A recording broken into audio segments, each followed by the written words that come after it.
जय श्री महाकाल आदेश। आज के वीडियो की शुरुआत करते हैं एक नए दृष्टांत के साथ।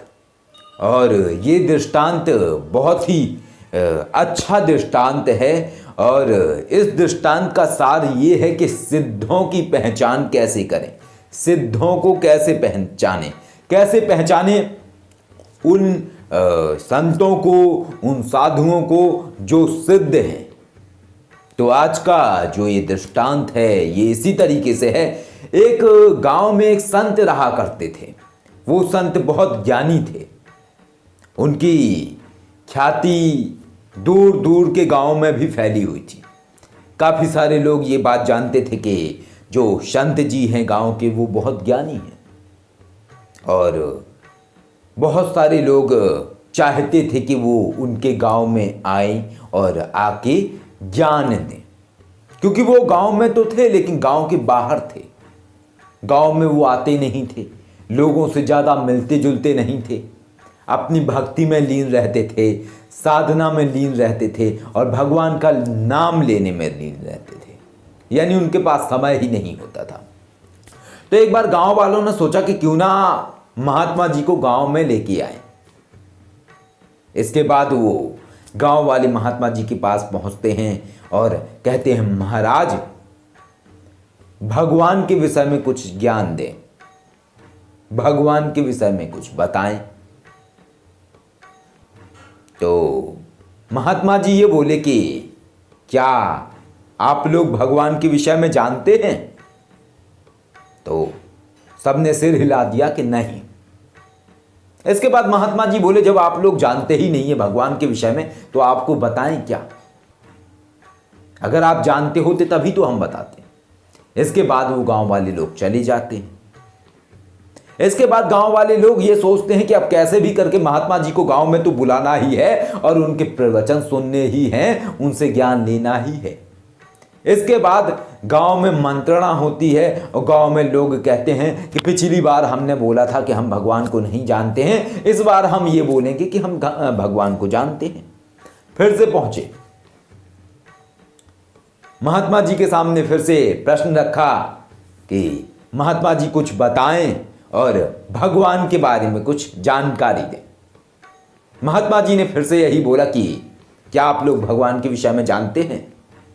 सभी ने सिर हिलाया, हां जानते हैं। इसके बाद महात्मा जी फिर से बोलते हैं कि जब आप लोग जानते हैं भगवान के विषय में तो जरूरत क्या है मेरे बताने की, आप तो खुद ही जानते हैं उनके बारे में। इसके बाद फिर चले जाते हैं लोग। इसके बाद कुछ समय बाद फिर आते हैं, कुछ वक्त गुजर जाता है। इसके बाद फिर से वो लोग मंत्रणा बनाते हैं और सोचते हैं कि अब की बार एक काम करेंगे, अब की बार 2 गुट बना लेते हैं। आधे गुट कहना कि हम जानते हैं, आधे गुट कहना नहीं जानते हैं। इसके बाद फिर पहुंचे महात्मा जी के पास। महात्मा जी से बोले, महात्मा जी कुछ ज्ञान दें और गांव आए या कैसे भी हमें ज्ञान दें, हम सबको प्रवचन सुनाएं।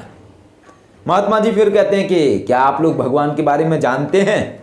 तो आधे लोगों ने कहा हां और आधे लोगों ने कहा ना। इसके बाद महात्मा जी बोले, अच्छा एक काम करो, आप लोग जो लोग जानते हो वो जो लोग जानते नहीं है उनको आप बता देना। यानी जो लोग नहीं जानते हैं वो जानने वालों से पूछ लेना, हमारे जाने की कोई जरूरत ही नहीं है। इसके बाद लोग हाथ जोड़ते हैं महात्मा जी के सामने और कहते हैं, महात्मा जी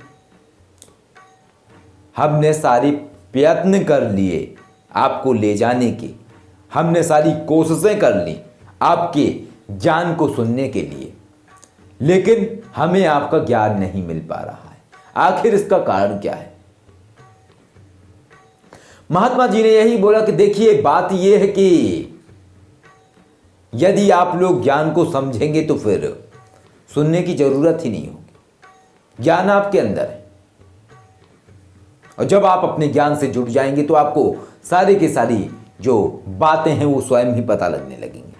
और जितना समय हम आपको समझाने में अपना व्यर्थ करेंगे उतना समय यदि हम परमात्मा को देंगे तो हमें फायदा होगा।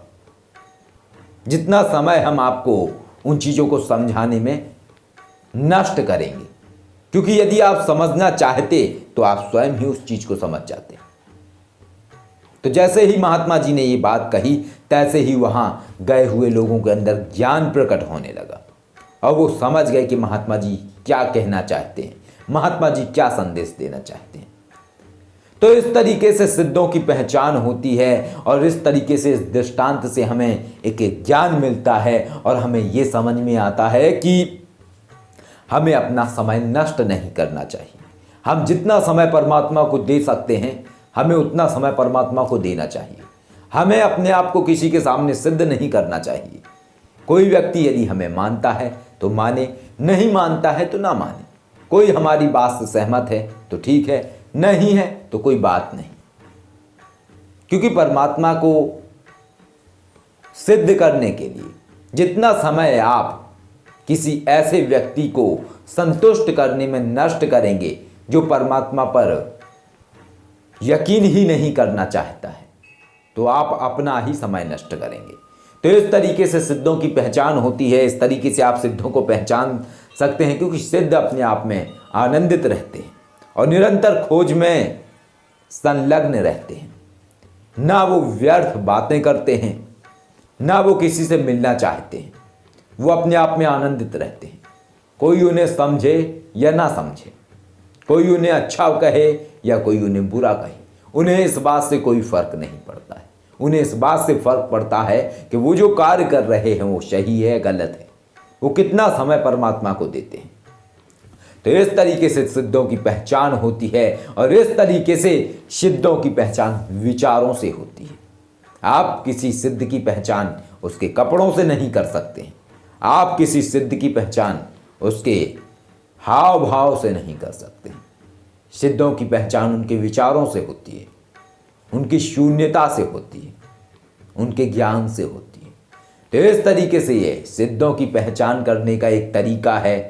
वो कम बोलते हैं और उनके विचारों से ही आप उनकी पहचान कर सकते हैं, क्योंकि परिधानों से आप उन्हें पहचान नहीं सकते। सिद्ध कहीं भी हो सकते हैं,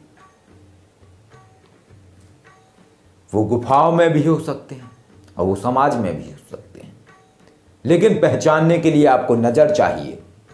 जब आपके पास ये नज़र होगी तो आप ये चीज़ें समझ जाएंगे।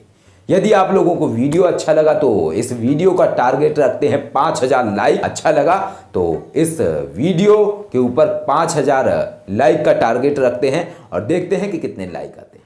जय श्री महाकाल।